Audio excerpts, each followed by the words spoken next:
Bismillahirrahmanirrahim. Assalamualaikum warahmatullahi wabarakatuh. Alhamdulillahirabbil alamin. Wal 'aqibatu lil muttaqin wa la 'udwana illa 'alal zalimin. Wassalatu wassalamu ala asyrafil mursalin wa imamil muttaqin.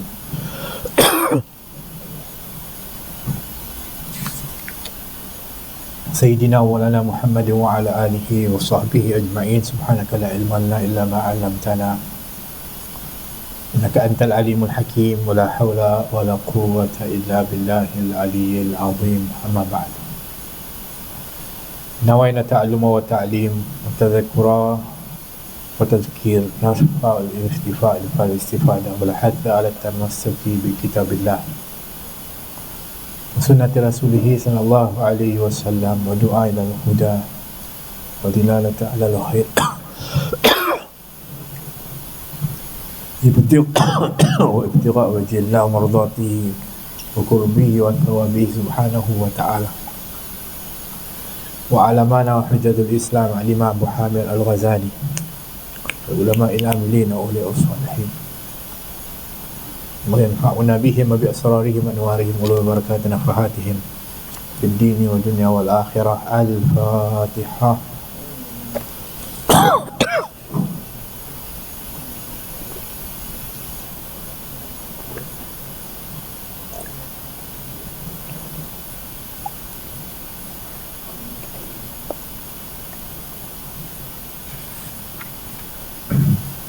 Alhamdulillah, syukur kepada Allah.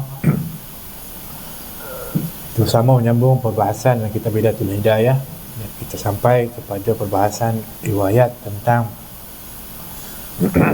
amalan-amalan yang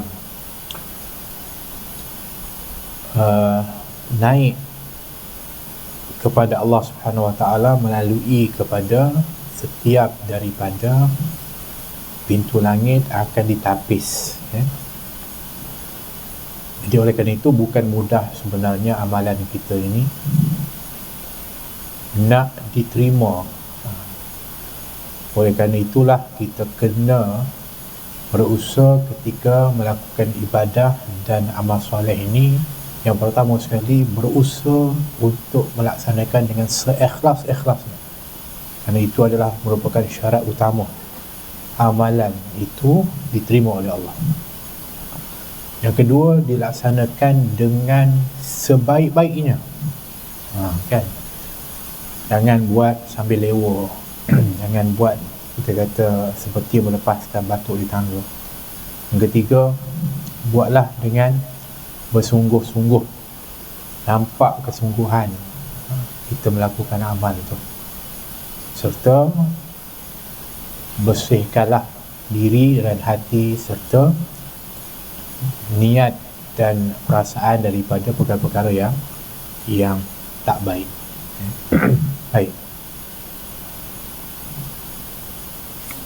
Hadirin rahmatullah Allah.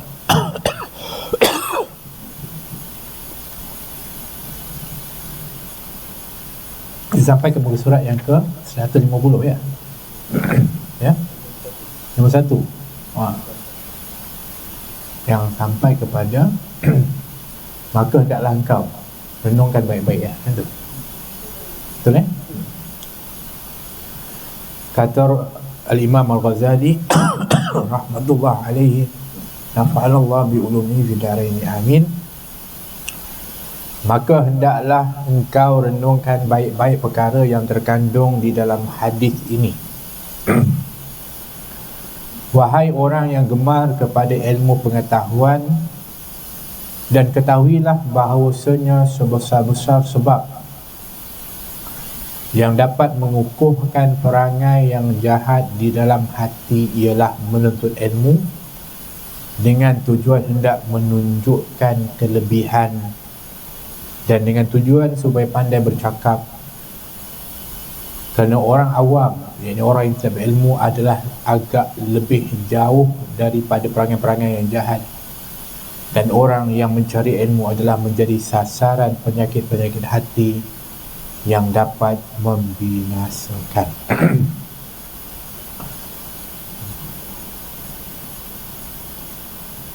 Jadi apabila kita dah bahaskan tentang riwayat itu, bermakna kita kena pastikan kita ni berusaha untuk kita jangan sampai niat-niat amal kita dan juga daripada apa kebaikan yang kita buat ni ada niat-niat yang menggugat keikhlasan kita, khususnya riak, sombong, sum'ah dan sebagainya. Jadi sebab itulah yang paling besar dugaan bukan kepada orang-orang awam atau orang jahil. Orang jahil ini akan dibiarkan dengan kejahilan dia. Sebab apabila orang itu jahil, dia akan hanyut dengan kejahilan dia. Tapi yang akan banyak diganggu, gugat adalah orang-orang yang menuntut ilmu, orang-orang yang disebutkan dengan yang memiliki ilmu pengetahuan. Sehingga itulah yang akan diusahakan oleh iblis dan syaitan ni untuk supaya merosakkan orang-orang yang mempunyai ilmu dengan memesongkan niat, dengan niat untuk nak supaya tunjuk kat orang dia lebih tahu daripada orang lain, lebih alim daripada orang lain. Saya ada kelulusan ini, kelulusan itu, sedangkan kelulusan itu tidaklah akan ditanya nanti di akhirat. Kamu ada PhD ke? Kamu ada Masters ke? Kamu ada degree ke? Tak. Tapi yang ditanya adalah amal. Kan? Jadi tapi ialah itulah fitnah di zaman ni. Yang dibanding-bandingkan adalah itulah kelulusan dan sebagainya. Tapi bukanlah maknanya tidaklah penting ataupun tidak perlu pun dikatakan tadi kalau kita belajar sampai ke peringkat yang tinggi, silakan. Tapi bukan itulah yang menjamin daripada kedudukanmu di sisi Allah, dan jangan sampai itu pula yang menjadikan kamu sombong dan merasakan kamulah orang yang lebih tahu, lebih baik, lebih betul daripada orang lain. Ya? Baik. Maka lihatlah pada dirimu dan timbanglah baik-baik yang mana yang lebih penting dan yang mana lebih baik. Apakah yang lebih baik itu? Belajar ilmu yang membawa engkau supaya berhati-hati daripada segala perkara yang dapat membinasakan engkau, lalu engkau sibuk dengan memperbaiki hatimu dan membangun akhiratmu. Itu satu pilihan pertama. Ataukah yang lebih baik itu engkau bergaul dengan orang yang bercakap kosong, maka engkau mencari ilmu yang menjadikan engkau orang yang takbur, riya, hasad, ujub, sehingga akhirnya engkau binasa bersama dengan orang yang binasa. Jadi mana yang nak pilih? Pastilah pilihan pertama tu yang sepatutnya kita pilih, kan? Jadi Imam Ghazali ni sebenarnya dia nak bagi tahu dalam kita menuntut ilmu ni, yang kita tahu bahawa ilmu ni ada disebut dengan ilmu fardhu ain, kan? Ilmu fardhu ain ni seperti ilmu pertama sekali asasnya adalah akidah atau tauhid. Tapi hari ni orang dah mula bergaduh tentang akidah dan tauhid. Dah mula rasa dia lebih tahu, lebih pandai apa semua. La haula wala quwwata illa billah. Nampak tak? Begitu juga ilmu fardhu ain adalah ilmu syariat atau ilmu fiqh. Ilmu yang disebutkan mengetahui tentang yang mana wajib, yang mana sunat, yang mana harus, yang mana makruh, yang mana haram. Pun begitu orang bergaduh juga. Rasa saya lah, pendapat saya betul, pendapat Ibn Ta'mi yang saya sebagainya. Yang ketiga adalah ilmu ihsan atau ilmu tasawuf. Ilmu ni adalah ilmu yang mendidik kepada hati. Jadi Imam Ghazali ni nak bagi tahu, memang itu ilmu fardhu ain, tapi kalau kamu tak berikan perhatian kepada yang namanya ilmu tasawuf ini, ilmu penyucian jiwa ni, tazkiyah nafas atau ihsan, habis, maka kamu akan jadi orang yang kalau dia tahu tentang, pandai tentang ilmu tauhid akidah, dia rasa sombong, hebat dan sebagainya. Dia tahu tentang hukum hakam, halal, haram dan sebagainya, dia rasa dia lebih pandai daripada orang lain. Itu juga Imam Ghazali bercakap berdasarkan pengalaman dia. Imam Ghazali ni seorang yang sangat alim, sangat hebat dalam ilmu-ilmu yang kita sebutkan tadi, baik ilmu tauhid, ilmu kalam maupun ilmu fiqh yang disebutkan dengan ilmu syariat ni.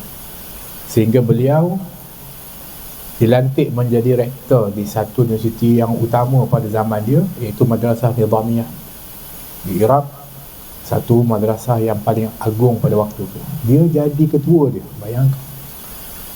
Tapi apabila dia pergi haji, dia pergi Mekah, dan dia betul-betul ketika itu menajat kepada Allah, dia sedar bahawa pada waktu itu dia sudah merasa dirinya sudah berada dalam fitnah, merasa diri hebat, merasa dirinya tinggi, dilayan oleh pemerintah tahun zaman itu dengan layanan istimewa, kedudukannya dan sebagainya. Akhirnya dia ambil keputusan letak jawatan. Dia pergi ke Syam pada waktu itu, ke Masjid Aqsa. Dia berikan tumpuan untuk nak mendidik jiwa. Akhirnya lahirlah karya-karya yang terakhir. Dia tak tulis lagi dah tentang tauhid lagi, dia tulis tentang falsafah lagi, dia tak tulis lagi tentang fiqh lagi. Dia lebih menumpukan tentang at-tasawuf. Walaupun dia tulis juga tentang, tapi dia mesti diiringi dengan tasawuf, dengan penyucian jiwa. Lahirlah kitab karya-karya seperti Bidayatul Hidayah. Lahirlah karya-karya dia seperti Ayyuhal Walad. Kemudian yang paling grandnya adalah kitab Ihya Ulumuddin. Itu kan. Jadi itu dia, sebab tu dia banyak menekankan tentang perkara ini. Kerana kerana ilmu yang ada pada kamu itu tidak menjamin kamu tu akan selamat. Tapi bukan bermakna tidak boleh menuntut ilmu wajib. Dan menuntut ilmu dituntut. Tapi ilmu itu tidak menjamin kamu selamat. Itu maksud dia. Kalaulah sekiranya ilmu yang kamu miliki itu tidak diiringi dengan penyucian jiwa dan hati. Itu yang dimaksudkan. Bahkan dia boleh membawa binasa kepada kamu. Sebab kamu mungkin akan sombong dengan ilmu, ujub, riak. Kamu akan hasad dengki dengan orang lain pun tiba-tiba orang tu pun dapat kelulusan tinggi juga, orang puji, sakit hati pula. Jadi boleh mendatangkan kebinasaan. Dan ketahuilah olehmu bahawa 3 perkara ini, iaitu hasad, riak dan ujub. Kita dah bahaskan tentang hasad, riak, ujub. Ini asas penyakit hati ni. Ialah punca kepada segala penyakit hati, dan baginya tempat tumbuh yang sama, iaitu hubbud dunia. Mana datangnya 3 penyakit utama ni? Dari satu sebab utama dia, namanya hubbud dunia. Apa dia hubbud dunia? Cinta dunia. Oleh kerana itu Rasulullah pernah bersabda, hubbud dunia ra'su kulli khati'ah. Cinta dunia itu adalah punca dari segala kejahatan. Kan? Jadi kalaulah dia belajarlah apa pun, tapi dia ada cinta dunia, habis. Dia pandai macam mana pun, dia cinta dunia, habis. Kerana hari ini kerosakan jahatan yang berlaku, puncanya adalah cinta dunia. Hari ini kerana cinta dunia, nyawa tak ada harga pun. Bunuh siapa dia nak bunuh, kerana nak berkuasa di dunia ni. Nampak? Semata-mata nak berkuasa di dunia, semata-mata nak dapat daripada kekayaan dunia. Itu yang berlaku di dunia sekarang ni. Hatta yang berlaku sekarang ni, hatta di Palestin, hatta yang berlaku di Lebanon, hatta yang berlaku di mana pun yang kita tengok, semuanya berlaku peperangan ni kerana dunia, cinta kepada dunia. Jadi kalau kita pun sama juga ada penyakit hubung dunia ni, maka apa pun yang kita miliki itu, ataupun apa pun yang kita buat, baik itu amal, ibadah dan sebagainya, hanya akan membawa kepada kerosakan. Baik. Tapi tak bolehlah kita pula apabila kita kata dunia ni banyak membawa kerosakan, menyusahkan dan sebagainya, maknanya kita nak minta mati atau meninggal dunia. Tidaklah, kerana dunia ini juga ujian untuk kita. Dan dunia ini juga sebenarnya adalah merupakan peluang kita untuk bercucuk tanam dan untuk kita ni mendapatkan sebab hasil di akhirat. Kan? Sebab tu kata Imam Ghazali, namun demikian dunia juga adalah bendang untuk akhirat. Jadi maka siapa yang mengambil dunia sekadar yang ia perlukan, tapi itu catatan dia, ambillah sekadar yang diperlukan. Kalau janganlah jadi orang yang tamak di dunia. Hari ini kita berada pada zaman ketamakan dunia, saling bertanding keduniaan. Dia pakai itu, saya nak pakai itu. Dia ada jenama tu, saya pun mesti nak ada jenama tu. Dia dapat tu, saya nak dapatkan itu. Saling bertanding keduniaan. Dunia telah dipamer-pamerkan, tunjuk kepada orang lain, nak tunjuk bahawa dia adalah hebat. Ini zaman ni. Jadi kita ni nak macam mana kita hadapan dengan keadaan tu? Kita kena latih diri kita menjadi qanaah. Apa qanaah? Merasa cukup dengan apa yang ada sudah. Dia ada tu, kita memang tak boleh, tapi tak mampu buat apa. Dan hilangkan keinginan tu. Contoh ni dah kena mengena ni. Dia ada handbag. Handbag dia tu memang mahal, kan? Sekarang ni soalan dia, kita ada handbag tak? Kita ada handbag, tapi handbag kita tak semahal dia. Dia boleh letak apa dalam handbag dia? Oh, letak tu. Boleh tak benda tu letak dalam beg kita? Ya, boleh juga, kan? Kadang-kadang tu apa yang boleh letak dalam handbag kita tak mesti boleh letak dalam handbag dia pun. Jadi apa yang masalah? Kerana matlamat handbag itu untuk nak letak barang. Itu je kan? Capailah tu.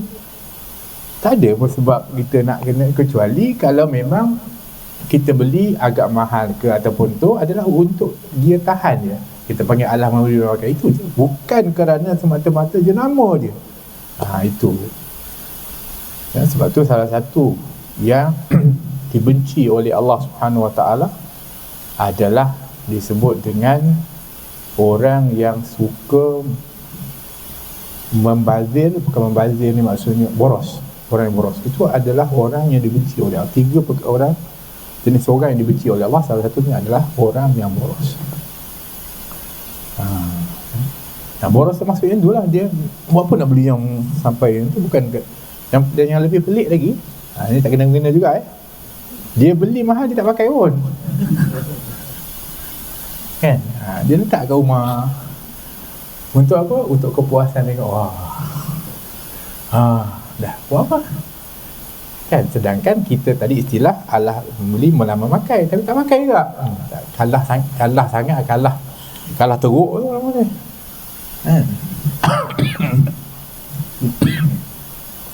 Jadi inilah fitnah zaman kita ni. Jadi kita ni alhamdulillah Allah berikan kita peluang belajar, ada ilmu. Jadi dengan ilmu ni kita kena pujuk diri kita ni, sebab memanglah kita tak nafikan keinginan, hawa nafsu kita ni pun teringin macam-macam.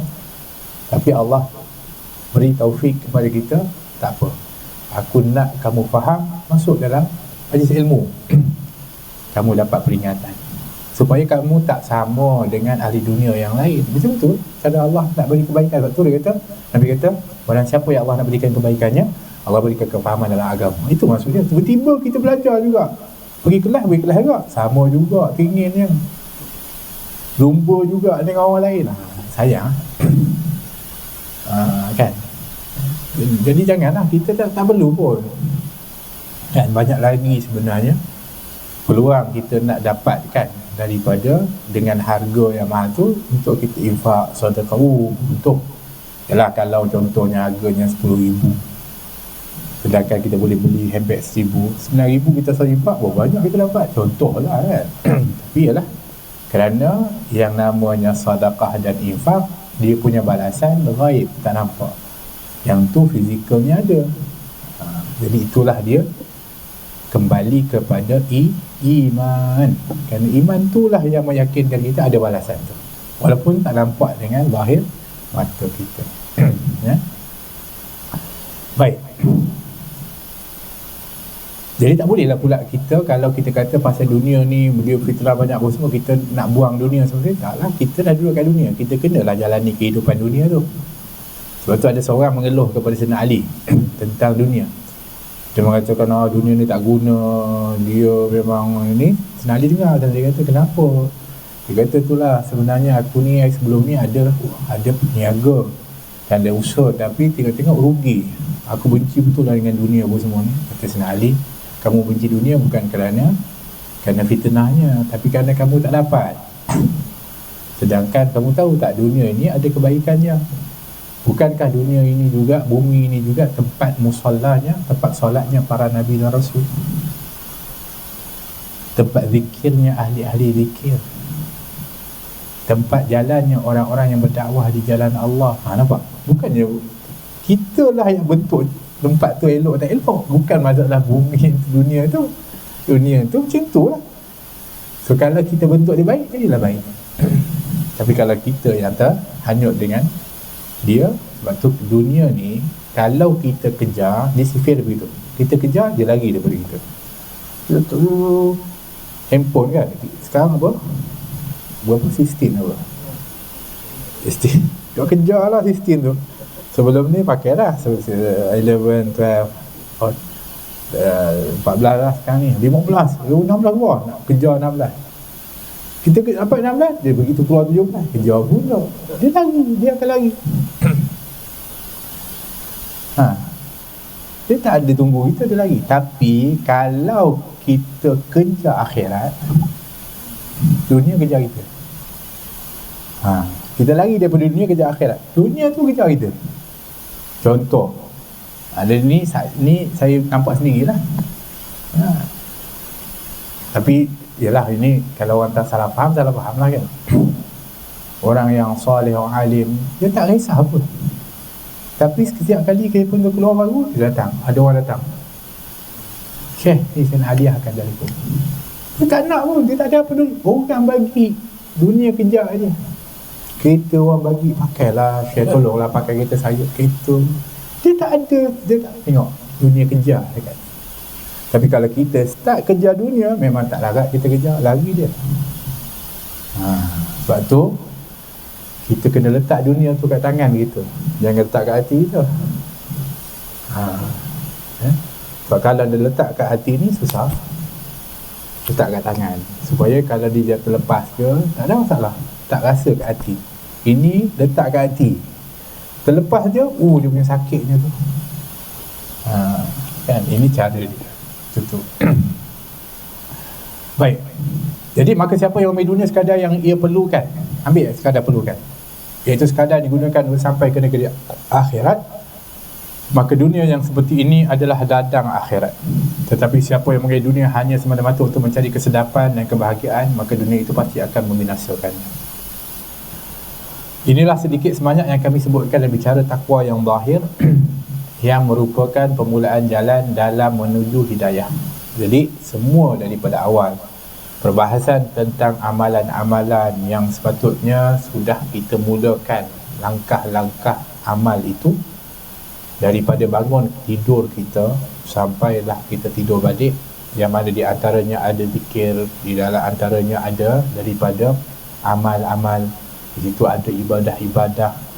Dalam perjalanan kita menjalani kehidupan itu ada pula pergaulan-pergaulan. Maka itu adalah merupakan disebut dengan takwa yang zahir.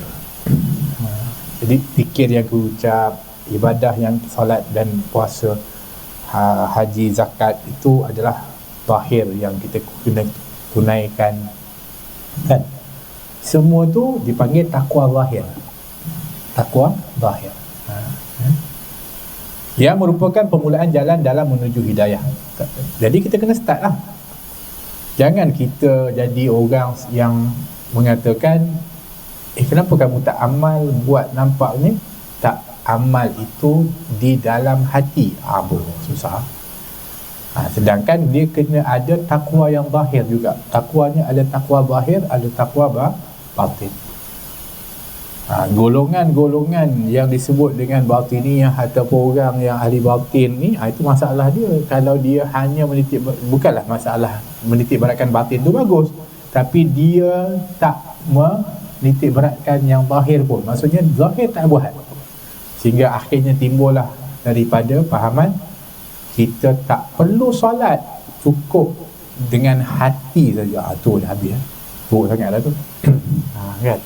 Jadi kena betul ni. Takwa itu ada takwa zahir dan takwa batin. Baik. Dan takwa zahir ini adalah merupakan bukti kepada natijah takwa yang zahir, yang batin, takwa zahir. Jadi kalau ada orang tu dakwa dia bagus sangat, hati dia hebat sangat, dia punya ikhlas dan sebagainya, tapi tak ada amal-amal zahir yang dia buat, maka itu lebih kepada hanya sekadar klaim saja. Kan? Kerana dalam ibadah ini dituntut untuk kita menzahirkan amal, bukan menzahirkan kepada orang, tapi dengan perbuatan. Contoh sedekah, kita tak suruh tunjuk sedekah orang, tapi sedekah itu kan zahir, amalan yang zahir. Kita kena pergi, kena bagi fizikal lah. Mana boleh sedekah dalam hati? Macam tu mana boleh? Tak boleh. Kenalah fizikal, kena. Jadi kena ada fizikal punya, zahirnya yang dia kena buat. Baik, apabila kau mencubanya dan engkau dapati nafsumu dapat mengikutinya, mana kita cuba untuk nak mulakan tadi, bangun tidur kita baca Alhamdulillah, kemudian kita pun bangun, kita pakai pakaian untuk balut badan kita, kita baca doa, kemudian kita masuk bilik air dengan kaki yang kiri dan kita baca doa. Kita kena mula, kita buat. Apabila kamu cuba, kata Imam Ghazali, dan engkau dapati nafsumu dapat mengikutinya, maknanya jiwa diri kita dapat mampu buat, maka teruskanlah dengan membaca kitab Ihya Ulumuddin. Barulah naikkan tingkatan. Janganlah jadi orang yang terus nak kitab besar saja, kan? Dia kena ada dia punya tahap. Kita kena ukur tahap kita. Macam sahabat juga. Sahabat ni ada di antara mereka yang memang dia panggil levelnya sangat tinggi, asyik berdamping dengan Nabi. Apa saja yang mereka dengar, mereka terus buat. Dan ada sahabat, mereka datang sekali-sekali, kadang-kadang minta kepada Nabi, Nabi bagi tahu, dia balik, dia tak minta dah, dia buat itu, yang tu je dia mampu buat, dia bagi pula. Dia tak over, dia tak rasa diri dia mampu kalau dia nak banyak-banyak. Kadang-kadang dia minta Nabi, ya Rasulullah, minta sedikit apa yang aku boleh buat, Nabi bagi ikut kemampuan. Kita jangan action sangat. Orang sekarang action sungguh. Belajar fiqah, kita apa? Kita al-umam, kitab yang paling asas dalam kata mazhab Syafi'i, kan? Sedangkan bacalah kitab kecil dulu, Safinatul Najah, barulah. Kena adalah tahap dia. Tidak kamu tak faham, bukan kata semakin faham semakin keliru nanti. Macam kitab tasawuf juga, belajar kitab yang sederhana. Nanti kalau kamu dah mula boleh buat, baru kamu buat. Ini belum, ni dah habis, tak buat lagi, tambah lagi, tak buat juga. Akan takut nanti kena laknat pula dengan kitab-kitab, kan? Kita belajar, tahu tapi tak buat, takut juga, kan? Jadi sebab tu kata Imam Ghazali, kamu cuba buat dulu dalam Bidayatul Hidayah ni. Dah rasa boleh buat, tambah lagi, baca kitab Ihya Ulumuddin, supaya kau sampai kepada bicara takwa yang batin. Barulah kita kata dia panggil kamu layaklah untuk nak tuju ke tingkatan yang lebih tinggi. Kemudian setelah itu, apabila hati nuranimu telah engkau penuhkan dengan takwa, maka ketika itulah akan terbuka pula bagimu segala hijab antaramu dan antara Tuhanmu, dan akan terbuka pula bagimu segala cahaya makrifat, dan akan mengalir daripada hatimu pancaran hikmah, dan akan jelaslah bagimu segala rahsia alam muluk, alam yang nampak di mata, dan rahsia alam malakut, iaitu alam yang tidak nampak. Dan akan mudahlah bagimu mencapai ilmu hakikat yang menjadikan engkau memandang rendah terhadap ilmu yang baru-baru yang tidak ada disebutkan di zaman para sahabat dan para tabi'in radhiyallahu anhum. Jadi kalau kita dah mula usaha untuk takwa yang zahir ni, kita dah buat amal ikut kepada sunnah-sunnah cara kehidupan Nabi SAW seperti tercantum dalam kitab Bidayah Hidayah ni, kemudian kita tambah dengan lagi takwa batin kita ni, dengan kita teruskan memperbaiki hati dengan kita belajar kitab yang lebih lagi seperti Ihya Ulumuddin, maka yang pertama sekali, orang yang bertakwa ni dia akan dapat terbukalah hijab antara dia dengan Allah. Apa maksud terbuka hijab di antara dia dengan Tuhan? Maksudnya dia akan bertambah yakin, mantaplah keyakinan dia. Kita memanglah yakin Allah itu wujud, tapi yakinnya kita Allah itu wujud, Maha melihat, Maha mendengar, tapi kenapa kita maksiat lagi? Kan Allah nampak, kan Allah dengar, Allah tahu. Jadi perbuatan kita tak matching, sebab kita masih lagi ada hijab yang menghalang. Kadang-kadang kita rasa macam beza dengan orang takwa ni, dia seolah-olah nampak lah, kan, seolah-olah dia kata macam ihsan antak budallah ka annaka tarahu fa illam takun tarahu fa innahu yarak, kan. Nabi kata kamu beribadah kepada Allah seolah-olah kamu melihat Allah, kalau tidak kamu yakin Allah melihat kamu, itulah ihsan, kan, macam tu dimaksud terbuka hijab. Dan juga terbukalah cahaya makrifat. Maknanya pada waktu itu akan Allah kurniakan cahaya hidayah dan makrifat, kefahaman pada diri dia, sehingga dia dapat memahami betul yang mana betul, yang salah, sehingga tindakan dia tu akan muwafaqah. Ya, ini muwafaqah ni bertepatan dengan apa yang Allah suka dan Allah redha. Itu dipanggil, maksudnya dapat cahaya ma'rifah. Maknanya dia dapat taufik dari Allah lah. Allah beri taufik kat dia. Dan akan mengalir dalam hati kamu cahaya hikmah. Maka dalam diri dia akan jadi orang yang bijak. Dia jadi orang bijaksana. Hati ni maksudnya akal lah. Jadi tak dia ucapkan kecuali yang baik-baik, penuh hikmah. Tidak dia bertindak kecuali yang bijak-bijak. Macam tu. Kerana dia dapat pancaran hikmah dalam hati dia. Maka pada waktu itu juga dia akan dibukakan dia dengan ainul yakin. Kita sekarang belajar, kita dapat ilmu yakin. Dengan ilmu ni kita tambah yakin. Tapi ada orang yang lebih daripada itu, namanya ainul yakin. Nampak seolah-olah nampak alam yang gaib, bahkan nampak alam malakut, iaitu yang daripada alam yang tak nampak, kan. Ini kalau nampak begitu, apa yang akan berlaku? Akan bertambah yakin, dan akan bertambahlah semangat dia untuk bersedia untuk akhirat. Sebab nampak macam seorang sahabat di zaman Nabi yang masih muda remaja bernama Harithah, kan? Ketika Nabi tanya, kaifa hasbahta ya Harithah, macam mana kamu awal pagi wahai Harithah? Aku pagi dengan penuh keimanan yang mantap kepada Allah. Nabi kata setiap kata-kata itu ada buktinya. Apa buktinya? Dia kata buktinya adalah aku ni tidak merasa aku ni akan hidup lagi setelah melangkah kaki yang kanan. Begitulah ketika aku melangkah kaki kiri, aku rasa aku dah sentiasa ingat mati, dan aku tidak rasa berbeza pun di antara emas dan tanah, dan aku seperti telah pun melihat syurga dan keindahannya dan orang-orang yang menikmatinya, dan aku sudah ketika ini seolah-olah melihat neraka dengan penuh azab dan orang-orang yang diadab dalam. Allah macam seolah dibuka kat dia. Bayangkan kalau nampak macam tu, tak ke kita akan lebih sungguh-sungguh untuk beramal macam tu? Itu namanya dibukakan alam muluk dan alam malakut. Macam tu, ya. Sehingga dengan sebab itulah kita dah tak lagi heran dah dengan keduniaan ni dah. Dia tak kisah dah.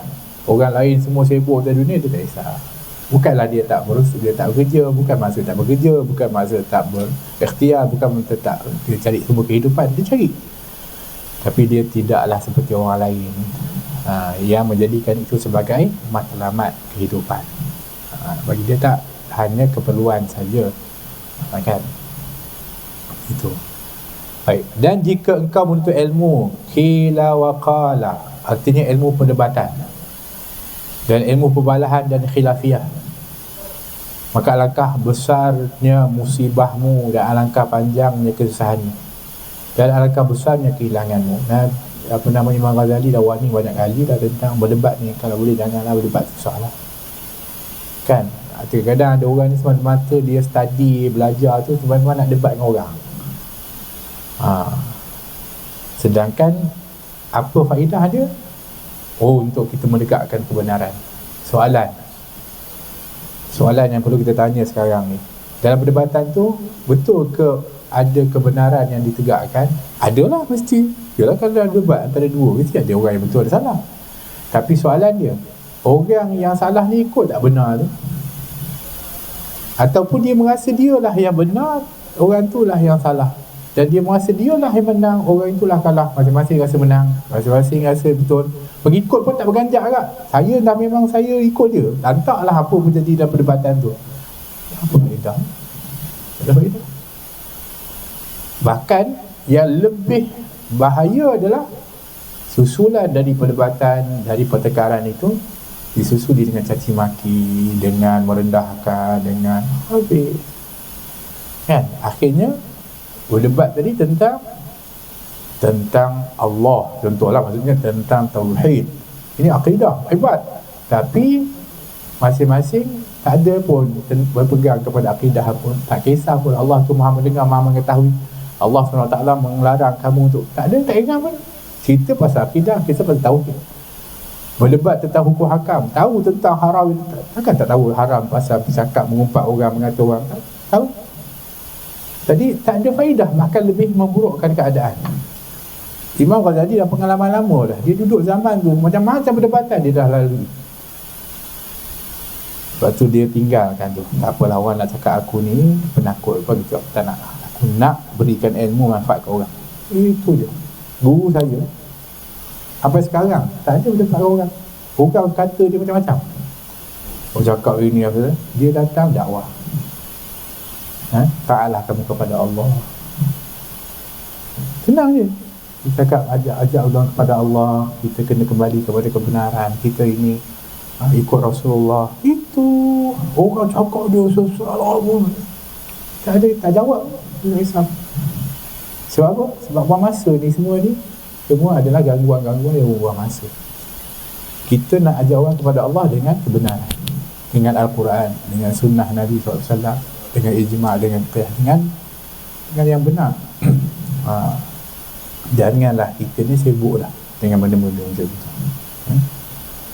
Kami ni dulu pernah lah kan, kadang-kadang tu apabila yalah ada orang kata-kata kat guru kita pun nak marah juga, kan tak? Normal lah manusia. So ada kalanya kadang-kadang kita tak jawab juga. Tapi pernah satu ketika kami dipanggil,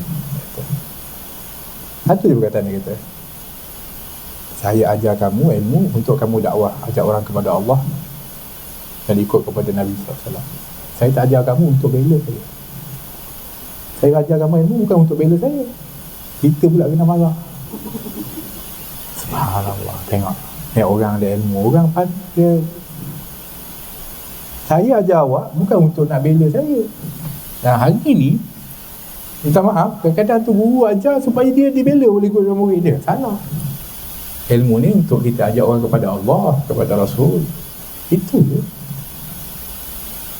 Kalau nak bela ni, siapa yang paling sempurna? Ya Nabi SAW kalau manusia. Tapi Nabi kena kata tak? Kena. Nabi kena dia tak? Kena. Dan yang maha sempurna siapa? Ya Allah. Allah pun kena fitnah. Allah ada anak. Allah dah haula wala quwwata. Kita ni lagilah kalau nak kena tu biasa. Memang kita pun ada kelemahan banyak. Macam tu. Jadi kalau kita nuntut ilmu ni kerana kita nak bertengkar, nak berdebat, nak berbalah, nak cerita pasal khilafiyah ni, maka alangkah besarnya musibahmu dan alangkah panjangnya kesusahanmu, alangkah besarnya kehilanganmu. Ketika itu buatlah apa saja yang kau kehendaki, kerana dunia yang kau tuntut dengan menggunakan agama sudah tidak selamat lagi bagimu, manakala akhiratmu pula akan hilang daripadamu kalau kamu sibuk nak berdebat-debat, nak khilafiyah apa semua. Maka siapa yang mencari dunia dengan menggunakan agama, ia akan rugi di dunia dan akhirat. Kan? Belajar tapi kerana nak dapat habuan dunia, rugilah dia. Dunia pun rugi, akhirat pun rugi.